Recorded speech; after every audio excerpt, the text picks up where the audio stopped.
Hello, everybody. Thanks for tuning in to Strangers in Jerusalem YouTube channel. Just a couple things. Number one, check out my book, A Stranger in Jerusalem, Seeing Jesus as a Jew. Also, check out sacredspacetours.com to see our upcoming tours to the Holy Land. A few colleagues and I are running tours. We're leading tour groups later in 2023 and then in 2024 and beyond. So come check us out. Come visit the Holy Land with us. We're also experimenting with interfaith groups, tour groups. So whether you're Protestant, Christian, Catholic, Latter-day Saint, Jewish, secular, whatever you are, come join us. We'll get you on the same bus. We're kind of experimenting with this because there's not a lot of people that do this. So if you want to have an experience with other types of people in the Holy Land, or if you want your own group, we can plan that tour for you as well. So check out sacredspacetours.com and come join us. Thank you, everybody.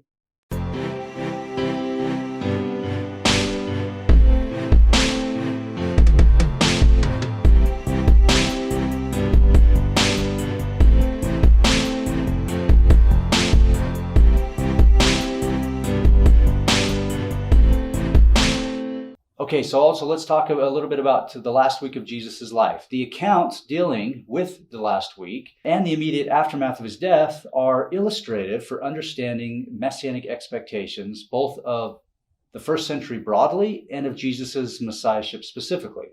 When Jesus entered the vicinity of Jerusalem at the end of his ministry, he went first to the Mount of Olives. By the first century, the Mount of Olives was entrenched within Jewish messianic lore. Jesus' first act after arriving on the Mount, according to Matthew, Mark, and Luke, was obtaining a donkey.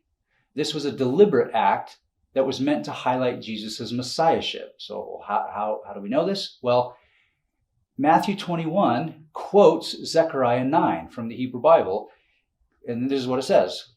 "Tell the daughter of Zion, look, your king is coming to you, humble and mounted on a donkey and on a colt." Okay, so the king is coming, the Messiah, and he's going to be riding on a donkey and a colt. The key word here is king. The notion that the Messiah would come riding on a donkey reflects earlier Israelite precedent. So, for example, according to Genesis 49, verses 10 and 11, the future ruler of the tribe of Judah will bind his foal to the vine and his donkey's colt to the choice vine. Again, we get two different animals, and then Zechariah picks up on this, and then so does the author of Matthew. Israel's kings, David and Solomon, also rode donkeys on the Mount of Olives in relation to their roles as king. You can read about this in 2 Samuel 16, verses 1 and 2. Solomon specifically rode his donkey down the Kidron Valley, which is at the base of the Mount of Olives, where he was anointed king over Israel. This is in 1 Kings chapter 1, 32 through 37. King Solomon's royal procession was accompanied by people who were shouting, "Long live King Solomon." Similarly, Jesus' followers held a procession for him as he rode the donkey from the Mount of Olives to the east gate of Jerusalem.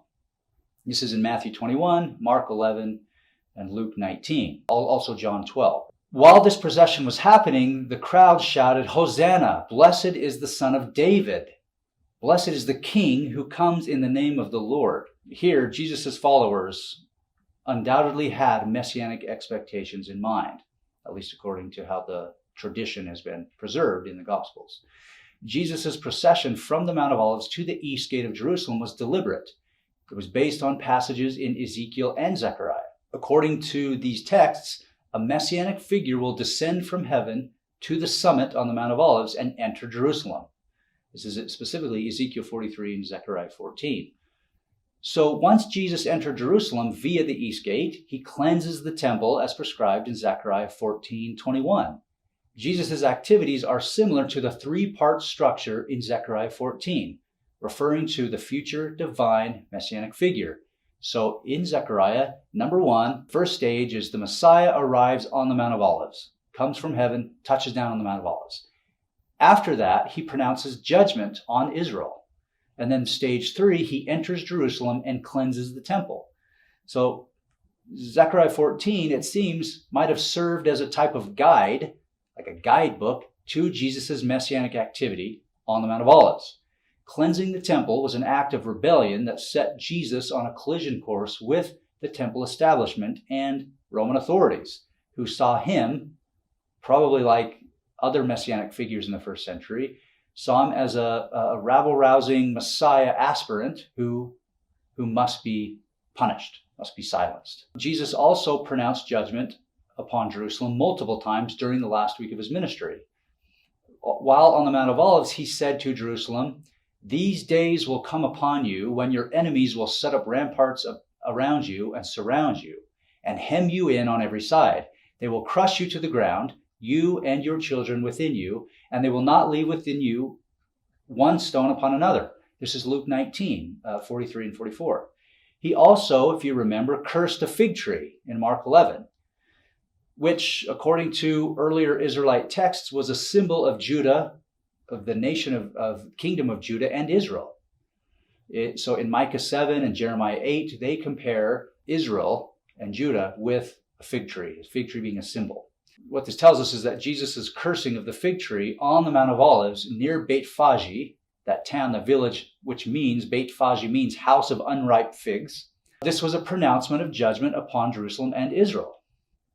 A third pronouncement was embedded in Jesus' so-called Olivet discourse, what some people call the Olivet discourse, the discourse on the Mount of Olives. This discourse included prophecies of the temple's destruction. There were wars, famines, persecution, desolation, coming of the Son of Man, and also several parables of judgment.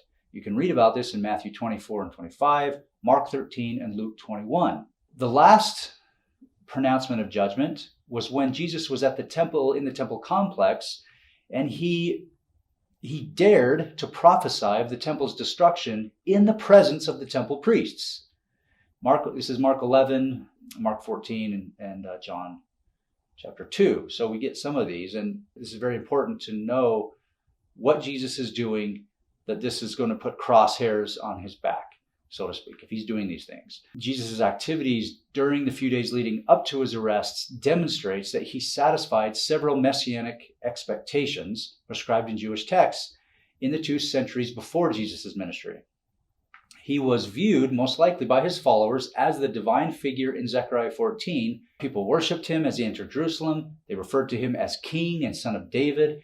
He pronounced judgment upon Israel. His activities suggested his status of judge and new leader of Israel. Like many of his contemporary messianic figures that we talked about in the last episode, Jesus was arrested, mocked, and punished by the authorities for being a Messiah or King of the Jews. In fact, that phrase, that title, King of the Jews, is probably the first literature, the first thing ever written about Jesus and placed on his plaque and put over the cross, King of the Jews. That's the crime. Romans would put the crime so that people walking by and seeing these crucified thieves or criminals, they would see the crime above the cross of thief or, in this case, King of the Jews. That's the crime.